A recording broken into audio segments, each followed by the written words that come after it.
those of you that don't know me, my name is Burt. I am also known as alamocdc on IAP and the Pen Shop. What I'm going to do today is work with a denim pen. Now, a lot of people, when I first saw this, was a little over 2 years ago, and I thought, well, this is really good stuff. My first denim pen that I ever witnessed was turned by a gentleman by the name of Eagle. He's a rather controversial individual in some circles, but I've learned a lot from him. And he created his own denim pen and then created a few other things, leading to the comment that was once posted on IAP that was, given enough CA, I think you could probably turn a pen from a fart. That comment was actually made. And I actually think Eagle could probably do that, given enough CA. You've seen denim pens for sale from some vendors like Hut and others. But what I'm going to show you today is completely different. You will not find or purchase a denim blank that looks like this anywhere. So I'll pass one that I've completed around and let you get a look at it. And denim is not the only fabric that you can use. Now again, I am not the originator of this concept. I learned it by watching another guy do the same thing. And it took a little bit of trial and error and a little bit of playing to figure out what I was doing. Different fabrics can be used as well. I'm going to show denim, but I've used all kinds of fabrics. I will tell you that organic fabrics like cotton have a tendency to work better. I've tried polyesters and I've tried several acrylic type fabrics, but the success rate on those so far has been pretty much nil. Good source of fabric other than your old blue jeans that you want to cut up might be the scrap bin at the Fabric Center in Walmart. They sell their cutoffs and remnants dirt cheap. And if it's cotton, you can turn a pen from it. This example that I'm going to pass around following the denim pen was turned from an official Air Force issue set of desert camouflage uniform called BDUs. I will also note at this point that there's another technique for turning a pen out of denim than the method that I'm going to show you today. That method would be stacking the material one layer on top of the other and saturating the material with either a polyester resin or a two-part epoxy like marine epoxy that is used for fiberglassing boats or automobiles. The choice is up to you. I've done that. I took some of the some of the BDU material and cut it up and layered it. It took about 76 layers to get a just over 3/4 of an inch thick into a PR mold, or a polyester resin mold. And I saturated each layer before I laid them in there in marine epoxy. And I used marine epoxy because I wanted the long working time. So I just saturated each layer, laid it in, and then put it in a clamp and pressed it and let it set for 3 days. What I ended up with was something that was pretty cool, but it gives you a very, very tactile feel. I didn't put any finish on it at all when I finished the pen, and it's very soft and almost rubbery feel, and it has a very interesting look to it. If you were to use the same technique and use solid color fabrics instead of what I used, had kind of a bland look to it. Solid color fabrics of many different colors, then you would get something that looked a lot like the rainbow type diamond wood, except it would be fabric. Cameron, I can't remember his last name. Cameron posted a technique similar to that when he started making reefs, because he used that making knife scales on the IAP a little over a year ago. But that's what I'm going to talk about, is how to do what I'm passed around, and that is a pen that's actually wrapped. Now the first one of these that I actually made by wrapping the denim or the fabric around the brass tube. And for this particular pen I used a 7mm slimline. And I used the 7mm slimline tube. As you can imagine, trying to wrap the fabric around a 7mm tube and constantly adding super glue at the same time got a little harrowing, to say the least. I had super glue everywhere. I was stuck to the plank, I was stuck to the bench, I was stuck to my lathe, you name it. If it was out in the shop, I was probably stuck to it. At one point, I had to holler for my wife to come douse me with acetone to get the super glue off of me and get me released from the bench, but that's another story. And now I'll turn the mic on. How long did she leave you glued to the bench? About a half hour. I have since started, if I'm going to use a slim line, I have since started you can buy the 7mm tubes from, in long lengths and 10-inch lengths from PSI. You can get them from, I think Ernie has them at Beartooth. I know Ryan has them at Woodturningz. That's where I get mine. He's got other sizes as well.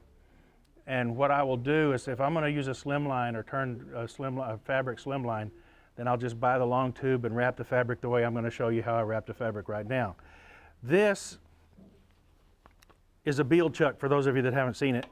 It's a wonderful device and I love it. Turn loose, please. And this is a 3/8 inch Delrin stick. Delrin is a lot like Teflon. You're not going to get anything to stick to it. It's really pretty neat stuff. And I'm going to use it chucked up in here. If I were using 7mm again, or any other tube for that matter, if I wanted to glue straight to the tube, I would put that in here. And the reason that I'm using my Jacobs chuck is not to hold anything because I want this to be able to turn.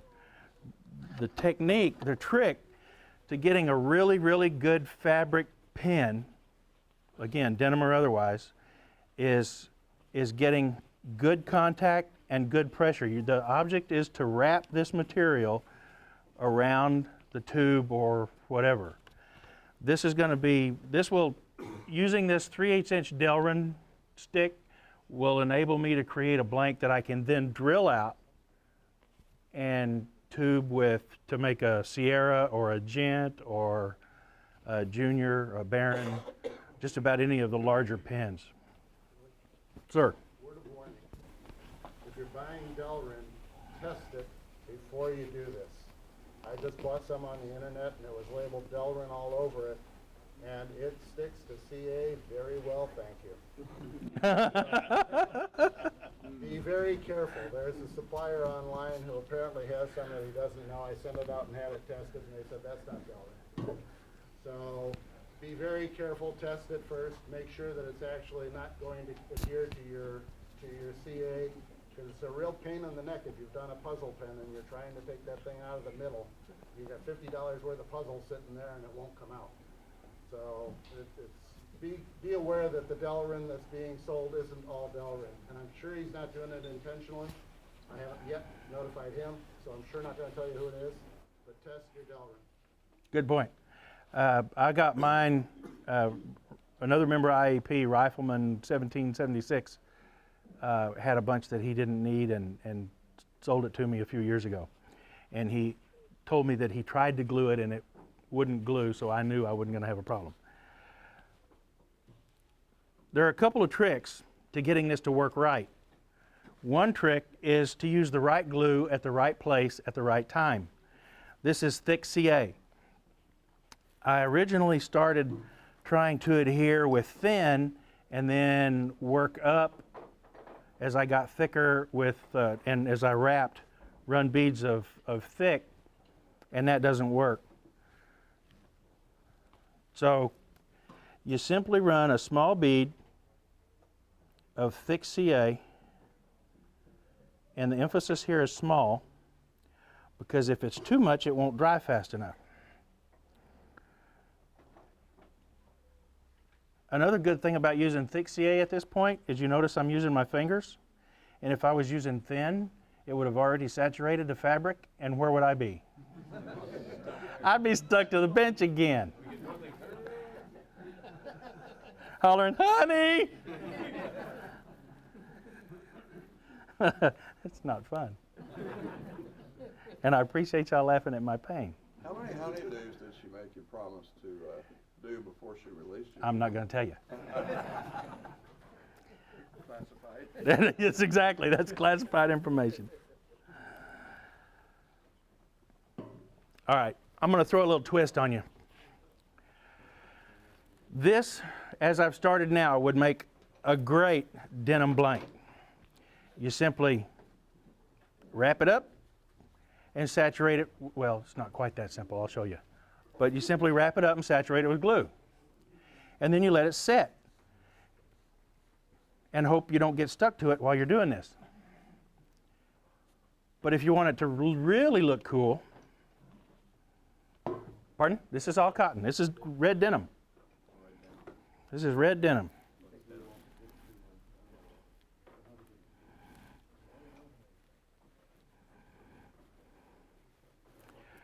Now basically I'm sticking this 180 out, 180 degrees from where I just stuck the blue.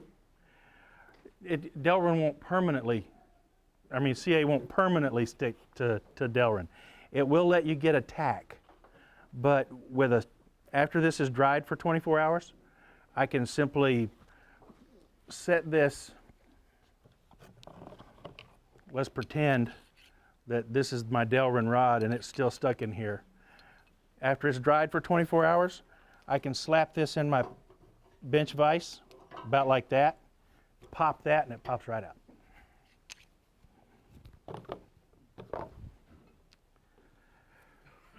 All right, that's set up long enough.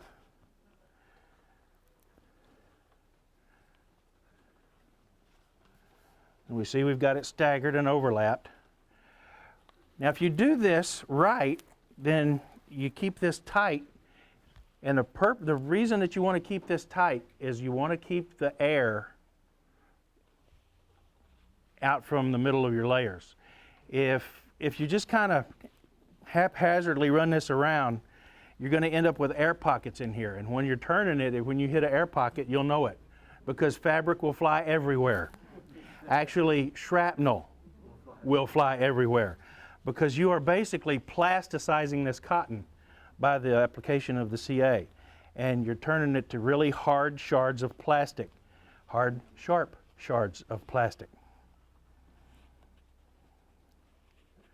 So once you've got that set good on with the thick, put it away and use the right glue, or you'll have a mess.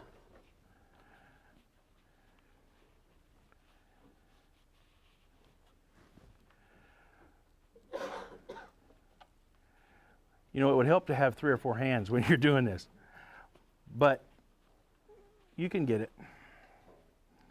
I ran about 1 full length, and I'm drawing the fabric tight. Now, you want to just saturate the fabric. And I try to stay on the back side of the curve, because if you let CA run around to the front side of the curve, then you will get the part that you have to wrap next wet, and it'll start to get hard, and then it doesn't curve very well. And you'll see that this is just smoking up a band. Yeah, really. Whew. I love the smell of CA in the morning. Exactly. What's that? Yeah, that's not mine. Mine is a quote from Ronald Reagan.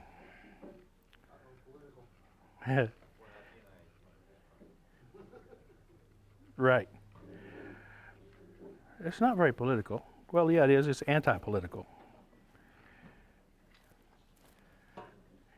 Where he says that he's come to realize that, politics is quoted as being the second oldest profession, and he's come to realize that it bears a striking resemblance to the first.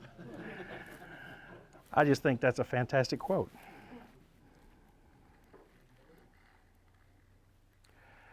Now, as you'll notice, I'm rolling about 1/4 of a turn and then just saturating with glue. I have actually had one of these blanks take almost a full 2-ounce bottle. Or is that a 4-ounce bottle?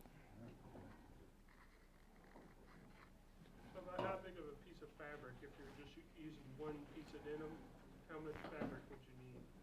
What size? This, basically this is 2 halves of a pocket. Oh, okay. So this is basically simply the pocket of a pair of jeans cut off and cut in half. And 2 halves easily make a Sierra. Okay. A whole pocket to make a bigger pen. Well, 2 whole pockets. You don't have to just use pockets. You can use the rest of the pant too. I did what I told you not to do. You see, I've let CA get on the fabric right here, and it doesn't want to pull around and let me attach it to the rest of the fabric. So one option is to hold it down like that and then hit it with CA. That's not a very bright option. So that's not the option I'm going to use. Another option is to push it down, trying not to get stuck to the still wet CA, and then grab it. And then keep that finger out of the way so you don't CA it down.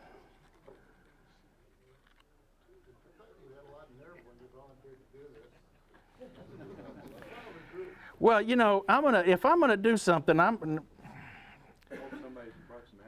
exactly. You know, and I didn't.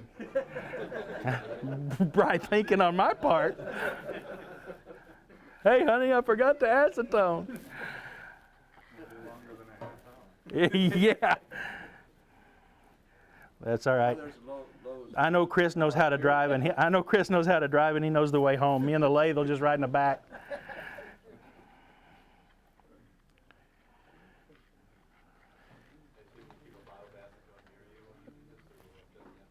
Absolutely. I do. A gallon of acetone near me at all times. Now, it's at points like this where I almost wish I was wearing my Triton. I hate CA fumes. When I'm at home, my dust collector opening sits right there, and all of this goes right in it. And I have no CA problems. Are those fumes hazardous? They are to me. They, yeah, they're hazardous to me. I don't know if they're hazardous to anybody else, but they're hazardous to me. Oh yeah, it'll make your eyes water. I've actually had it nearly bring me to my knees a couple times. It can be. Now, while you're trying to stretch this around, it's important, remember I said to keep this down tight? It's also important to keep that kind of thing from happening. I got a wrinkle. That wrinkle can result in one of 2 things. One of them is good. Hello? Oh, it wasn't mine.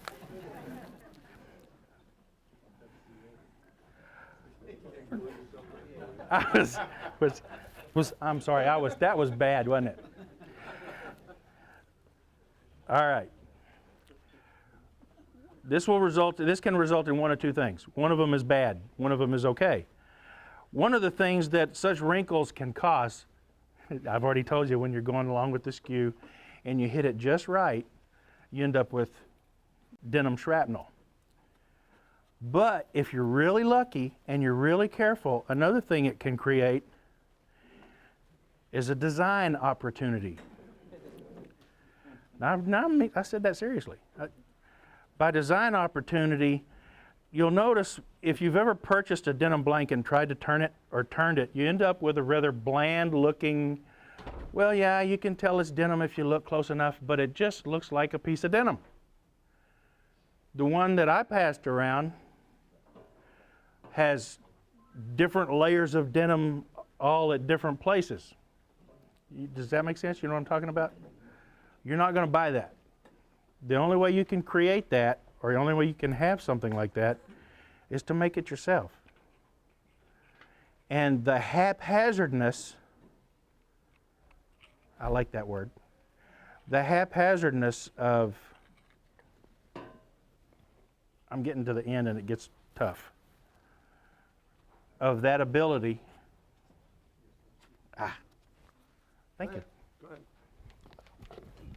Try to see if we can get it to go a different direction for you. The haphazardness of that of that randomness that you're going to create this way really, really helps. See, if I'm going to stick something, it's going to be this. It's not going to be me. Yep. I use a lot of CA. Uh-huh.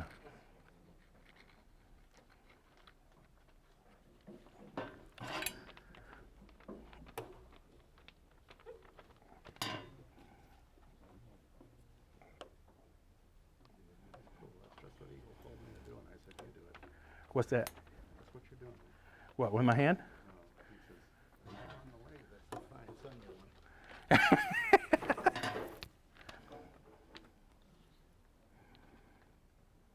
It's gonna look good on the video, man.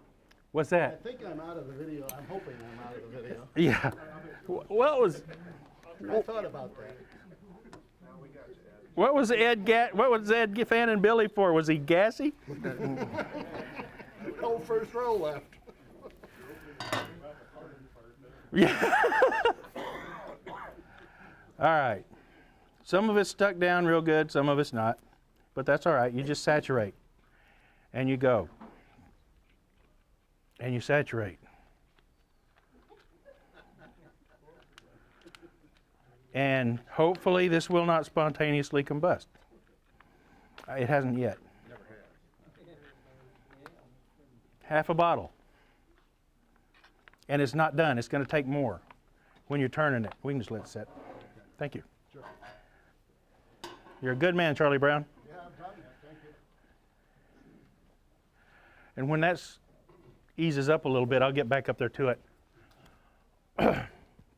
Now, I don't turn those right away for a couple of reasons. You know, I mean, it's part of it should be obvious. I still managed to get super glue on my fingers. But you're not going to use super glue without getting it on you.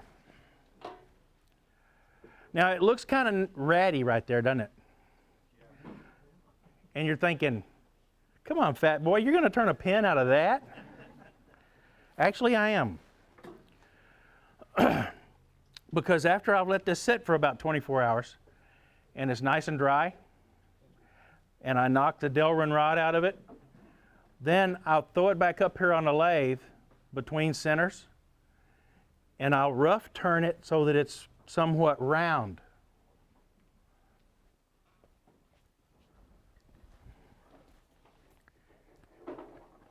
Once I get that done, then I can put it in my Paul Huffman vise and drill a good hole through it. Little ad for Paul. And and then I can get a nice straight hole through the middle of it and glue whatever tube I want in it and get it ready for turning. And the faster y'all pass that around, the faster we can get it back up here and I'll start turning it. That was just for a quick look so you can see, oh yeah, it's roughly round. It's still got some bad spots in it. You can borrow my vise if you want. I can buy your vise? Is that what you? Oh, borrow it. How do you attach it back to the lathe once you take it off the Delrin? I mean, you don't have the brass tube in it, you're rounding it off, right? Between centers? I'll show you. Sort of. I'll show you, I'll cheat showing you using that one. I just want to make sure this is dry enough to be able to set over on my box without sticking to the box. Now, I'm not real worried about my banjo sticking to the ways of my bed either, because I waxed it last night because I knew I was going to be doing this.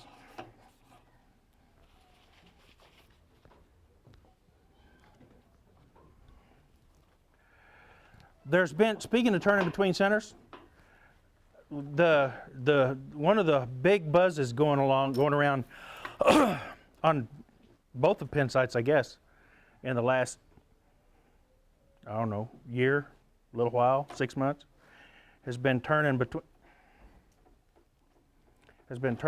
centers.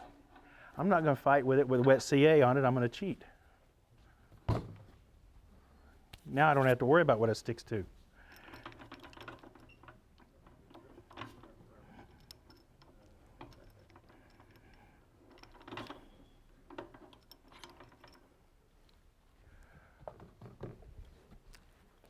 I no longer, thank you, I no longer use a mandrel, except to sand. Everybody's seen one of these, right? It's a dead center.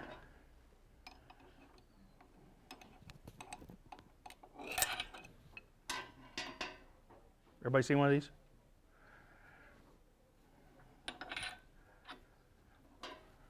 And of course your 60-degree live center. Once I get this knocked out of the Delrin, I'll take it to my bandsaw, hack the ends of it off so that they're semi-square, and then throw it up here. And then it's ready. And I'll turn it roughly round. Not completely round, just round enough so that I can chuck it back up in my drill press and drill whatever size hole I need to drill through the middle for the tube. This one I have already drilled and glued the tube in for a Sierra.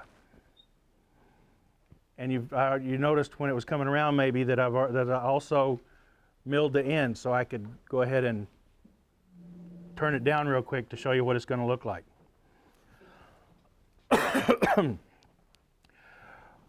Before I, yes sir? As a newbie, what's the advantage of using that configuration other than a mandrel? Complete concentricity. Very, very round finished product. Guaranteed round. You don't have any mandrel flex that you get with with the smaller mandrels. Out here at the end, if you're using a mandrel, you can get some mandrel whip going on, especially if you're like me and you have a tendency to want to help the tool do a lot of the work and you push real hard, then you can flex that mandrel.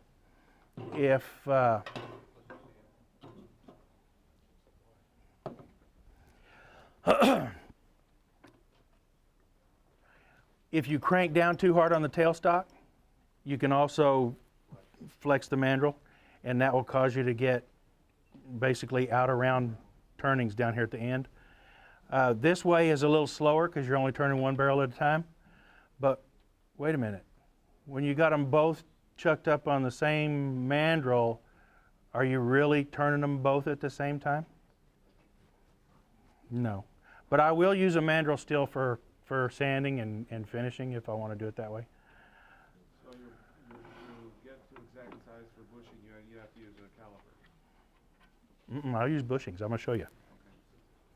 Now, remember, we don't have a a tube. We're not at the point where we have a tube in this yet.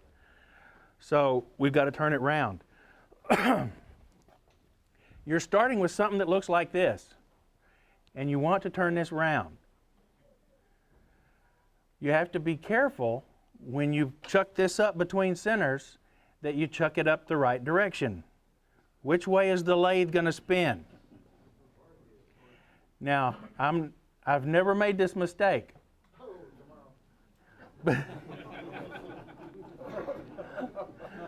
But the lathe is going to turn this way. And I've got some flappy looking stuff sitting here. And if I chuck this up between centers this way, those flaps are going to spin toward me. And when I hit them with the skew, what's going to happen? Shrapnel. So you want to put it in this way so that it spins the way you wrapped it. It's got to spin to you the way you wrapped it. Otherwise, you're going to unpeel what you took all that trouble of gluing yourself to for. That's it. I don't know if I can say that again. All right, this one I know is this way. I can tell because of the way the fabric looks. You notice when I sent this one around, it was also a double wrap. I used black this time. Both are denim. For those of you that get the bright idea that I had, oh wow, if a blue denim pen looks so cool, I'm going to turn me a black denim pen.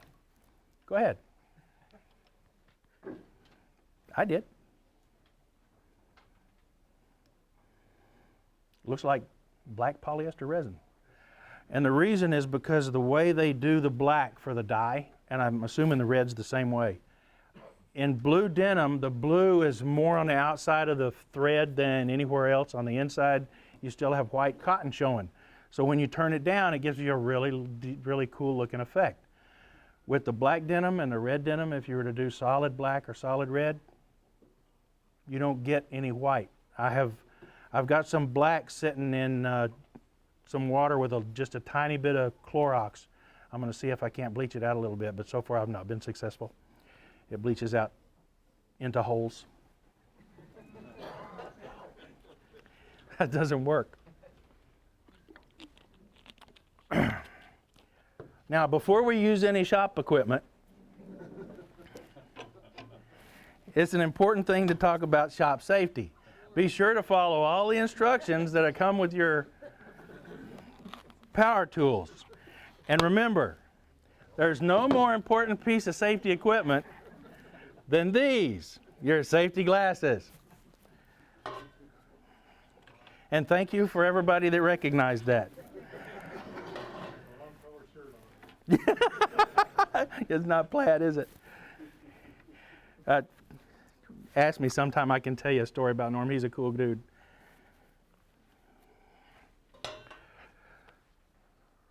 So, we've got it glued, drilled, got the tube glued in, and it's time to turn. I've got it going the right direction, spinning toward me instead of away from me. I don't want to peel this onion.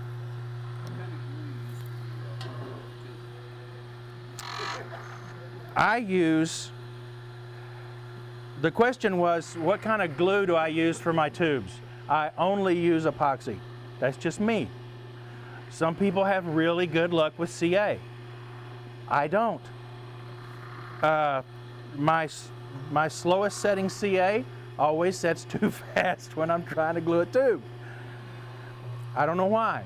I can glue something with thick CA and it will take 10 minutes to set up, unless it's a tube. And it'll set up in a microsecond. So I don't understand why, but that's just the way it goes with me. I like epoxy. I've been using I did radio control for years and years ago. And I've been using epoxy for a long time. I like epoxy. I've tried Gorilla Glue or polyurethane glues.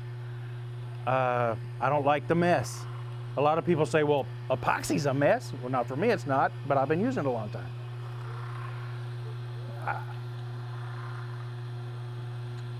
Let's take just a second to talk about skews. I used to use my skew the way that I learned from Alan Lancer watching his first video, or at least I think it was Alan Lancer, and that was toe up. We're talking about skews. There's an anatomy to this tool. This is the toe, this is the heel. I was reading in, I think it was a Woodworker's Journal or Woodsmith or Shop Notes or something, that this particular tool has 6 different cutting edges, or 4 different cutting edges. The toe is a cutting edge, the heel is a cutting edge, and each side is a cutting edge. I used to use my skews just like this, like is always shown in the video. And that's not necessarily a bad thing. And then last year I watched Master Ed, I didn't say Mr. Ed, I watched Master Ed turn his skew upside down, and I've been doing it that way ever since. There's a reason. The fat boy likes the way the cue cuts better, and it does cut really nice. And you can just fly stuff off of here. And hopefully, when you have pieces of shrapnel, and you will, they will hit your safety glasses and not something important. Now, why do I like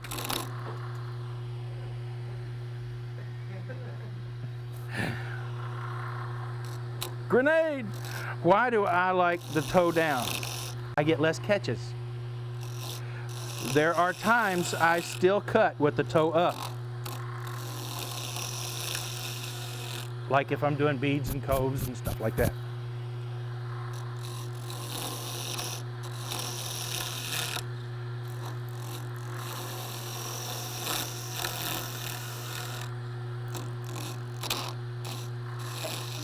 All right.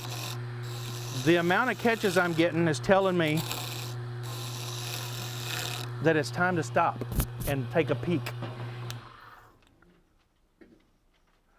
Got some little pieces flying out, but all in all, it's not too bad. And when it does this,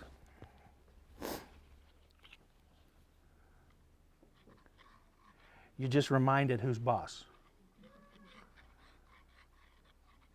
Remember, even though we saturated it and we put about 2 ounces of glue on this thing when we first made it, okay, pretend it was the same one, but I did, trust me, it's the same procedure.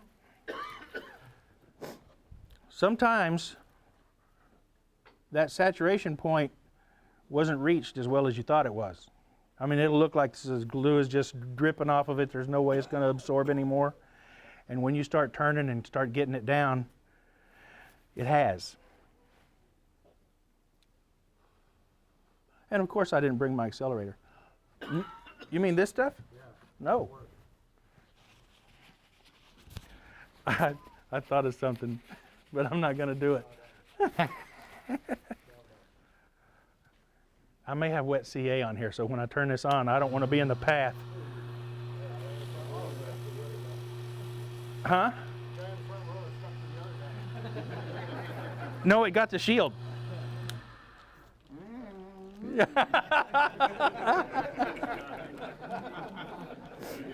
right.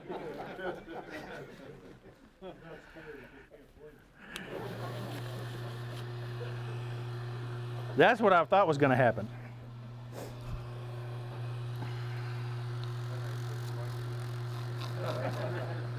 Do what?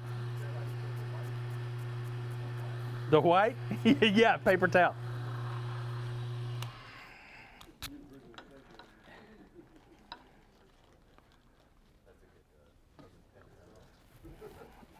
Yeah.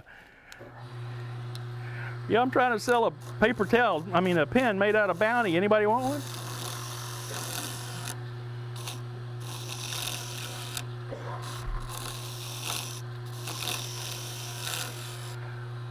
When you cut this on the saw to kind of square the ends, you're going to pick up a very distinct odor. Smells just like curing CA. The same thing happens when you turn it.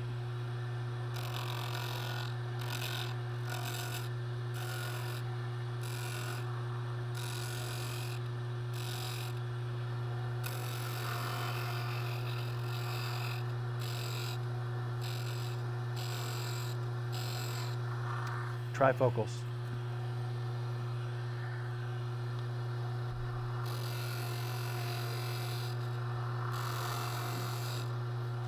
I'm not quite as old as Ed, but I'm getting there.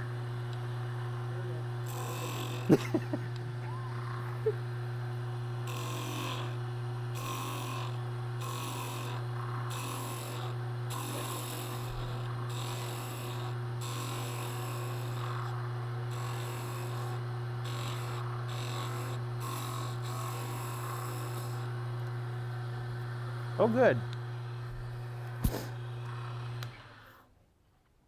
Design opportunity.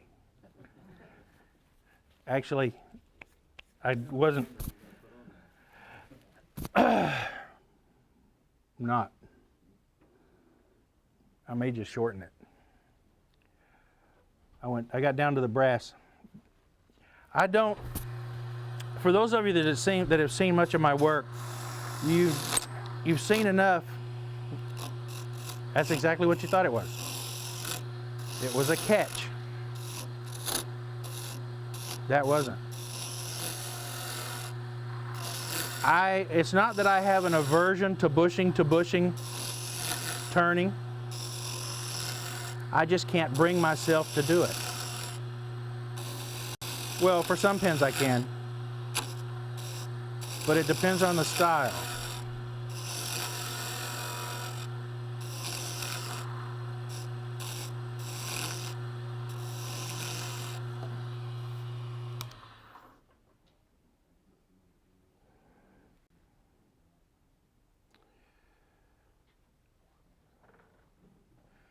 Now, when you get down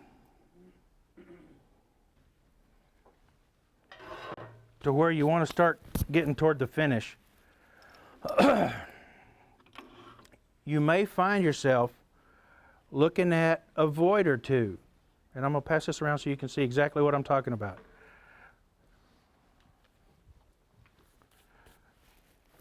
You have a number of options for filling the voids that you're going to run into with a fabric turn pin. Option one is to just fill the void with thick CA and let it be clear, and then turn that off or turn it down flush when it cures. Option two is you've got a lot of stuff here that you can work with, and you can just glue that right into the void, and when you're through with the pin, you won't be able to tell the difference, because by looking at the way that the fabric looks now, you can see there's enough mixture of the black and the blue and the grain differential, for lack of a better word, throughout that particular blank, that it's going to be very unique and interesting looking. It's not going to show up. I mean, it's just basically the same material. It may look like a weird place or something, but it's not going to look like a patch. You were going to tell us how you got that size for the type of pen that you're making. The gentleman behind me asked about, do you use the calipers? Oh. No. I don't.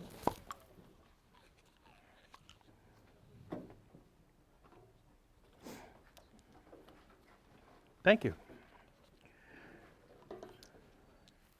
The best laid plans of mice and men.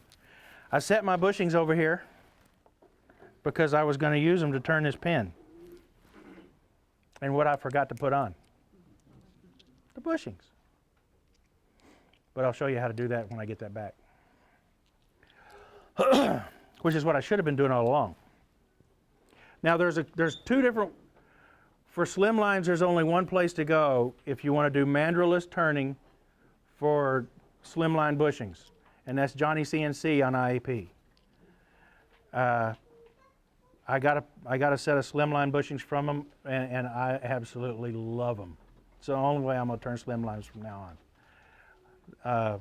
He actually machines them to fit the 60-degree live and drive centers, and they fit perfectly inside the tube, and they're machined to tolerances that are better than anything I've ever bought bushing-wise, and certainly better than these original 7mm, Sierra bushings. He does sell dead centers. He sells live centers. I bought a live center from him. This isn't it. So the bushings are different than you use for Only on 7mm. They can be for anything bigger. These are standard stock Sierra bushings, and I use them. just use the hole in the center. Yep. I just use the step to stabilize my tube, and the rest takes care of itself. Now, how much are those, how much is it that, Dead center, I ordered this from Sears for $6. where? Sears. Johnny sells them for about $6, I think. Then there's shipping. I went to Sears because they stock it. I noticed Sears stocks a dead center for $6, and if you go to the store and say, I need a dead center, and they don't have one, they'll order it and there's no shipping. So it was actually a little cheaper for me. The only problem with that is the dead center that Sears sells will not fit this lathe. It was too long. It was too long. It fits this lathe now. I machined it. I did. It was, I don't know why, but the end of it was too long by about 1/8 of an inch. So my high-speed grinder took, yep, made real short work of that 1/8 inch. I was not sure if it was going to hurt me, you know, because these things are tempered too, and I didn't want it to get too, so I took it real slow. Make sure I. Landfill lumber, I believe he was selling for like $6, $7 plus freight. I have a dozen of them that I bought from him. So if you want to get that, so there's fit. It goes in, it works great.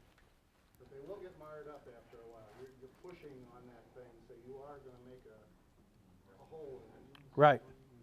I may be ahead of the game on this because you haven't said anything about the finish, but if you use CA finish, you have to use Delrin bushings.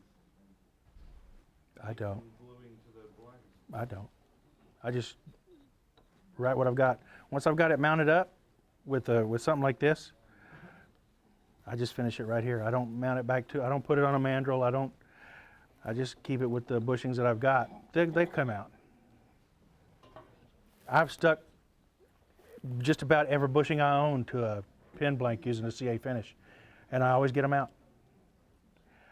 They don't have much shear strength. The CA, I mean, doesn't have much shear strength, and it snaps pretty easy. Has a lot of tensile strength. Now, had I been doing this right in the first place, it would have been sitting up here between the bushings instead of sitting up here between the centers. And I would have cut this down to the right size. But what really makes fabric give you a nice, unique, and interesting look is when you take it down from, when I can't concentrate and talk at the same time, and I'm trying to get this level. And that's when you take the pin down from a standard bushing to bushing. Now stop.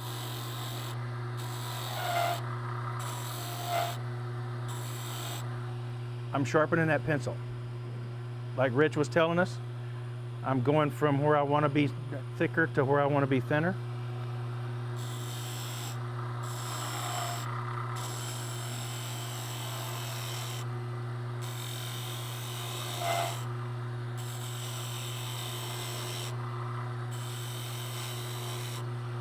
Now I'm going against what he said. And if this was wood, I couldn't do this because it would be just peeling it back. But I'm not very good this way.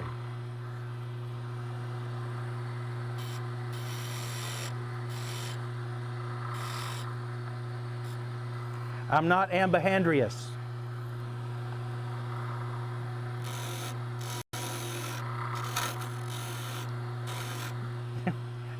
When stuff shrapnel's on you, it still makes you jump, even though you know it's not going to hurt you much.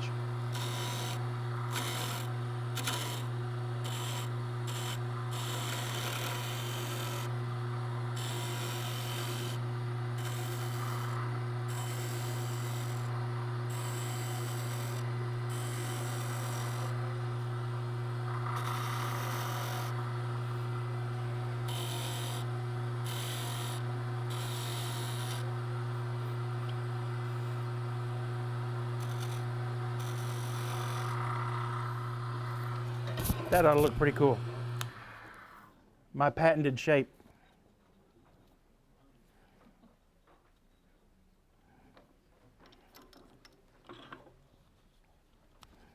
Now I'll pass this around one more time, and you can see the variation and difference.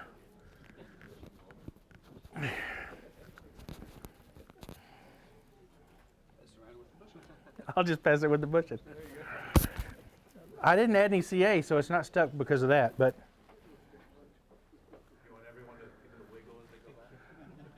it's not necessary. I'll get it out. Trust me, I'm much more stubborn. But you can see, if you vary the shape a little bit, how it changes the look of the fabric. Now, if you're doing a tapered end pin like a perfect fit or a Euro or a cigar, you'll still get that interesting different grain look because you're going through different layers of fabric as you go from bigger to smaller. And that's the same technique. I just try to vary things up for Sierras and Atlas. The single tube types, the executive. But you can pretty much do what you want. And let your imagination run with you. One of the things I did on that one is I actually, when I started to glue up, I started with solid blue on one side and solid black on the other, and then I just kind of wrapped the two together as we went, as I wrapped it along, just to try to see what kind of difference it would make, instead of using the same overlap technique, equal overlap technique that I did on the red and blue. You can use different colored materials and do the same thing. I've seen denim mixed with red bandana to make a very cool looking pin. So it's all a matter of what your imagination will let you do. You can if you can CA it, you can turn it. Really, pretty much. Yes, sir. I've always taken the tube down flush with the blank, so it looks like you've allowed some room there to put the bushings on either end. What do you do with it? You just chop off the tube flush with the blank afterwards? Oh. If I understood what you were saying, when you were, before I started turning it, it was flush with the tube. I put it in my pin mill, or I've used my pin mill. But the blank that's being passed around right now. Right now. Looks like the tube is beyond Oh. the blank. Yeah, it is. I screwed up. Earlier when I said design opportunity, yeah, I screwed up twice actually. The first time was forgetting to put the bushings on. You know, it happens. And the second time was while I still had the bushings off. Instead of turning down to the bushings, which I normally would do, I turned down to the live center, and I couldn't see well enough where my live center stopped and my blank started, and so I just kept cutting. Without the mandrel then, what's holding the bushings on either end? Just The extra pressure. force? Mhm. Okay. Just the pressure. But those bushings slip up inside the hole, right? Mm-hmm. Okay. Yep. Plain bushings wouldn't. Just, yeah. Standard. This is a standard Sierra bushing. No. Yeah, on a yeah. You can't do this with a slim line. Right. You have to buy machined bushings for this particular purpose, and the only person I know of that makes them is Johnny CNC.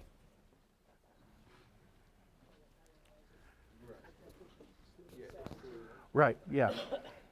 And that's what I should have been doing in the first place. But yeah, it slides up inside the tube, Yeah, but that's what I didn't realize. Yeah, you probably wouldn't have done that. and then, Kind of like bushings for a silk paper fill holder. and it just cranks it up. And it is, every time you chuck it back up, dead solid, round, perfect, every time. I won't ever go back to using a mandrel.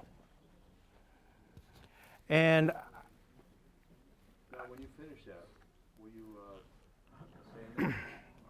I would. When I take this down to the final, right, when I take this down to the final dimension and I'm happy with it, then I start sanding it. And at that point, I'll sand and I'll fill in whatever I need to fill in to make it look right, and get a good coating of CA on it again, take it back down pretty smooth, and then I will apply a CA finish. Maybe. If I have saturated it really, really well and I like how smooth it is, then I will start wet sanding with 1500 micromesh and go all the way to 12,000. And I will only wet sand. I won't dry sand this at all, because it's basically the same thing as when I do acrylics or when I do resins. I do not dry sand ever. I always wet sand. And I've had people ask me, well, aren't you worried about the water? Well, no, not really. But I just take a garbage bag and lay it across the ways. I've had people say, well, I wet sand too, but I just use a spritzer bottle. I get my microwave sopping wet. I'm slinging water all over the shop. But it works. But that's me, and I'm comfortable with it, and some people might not be. So you have to do what works for you. Oh. If I find a better technique than slinging water all over the shop, I'll start using it. But for now, I like surprising my wife. Any more questions? Yes, sir. What speed you operate at? Right now, this is set at 2650. Sometimes I'll kick it up to 3700, but most of the time I run about 2650. I haven't moved this in over a year. I sand at the same speed. You use presets, or is that totally variable? No, this the Delta is just like the Jet non-variable speed Mini. It's you change it with the belt setting. It's just not like my big Powermatic. I wish it was, but you know, can't have everything. Anybody else? Thank you for your attention. Sorry I blew it, but you know, that's part of all the way it goes.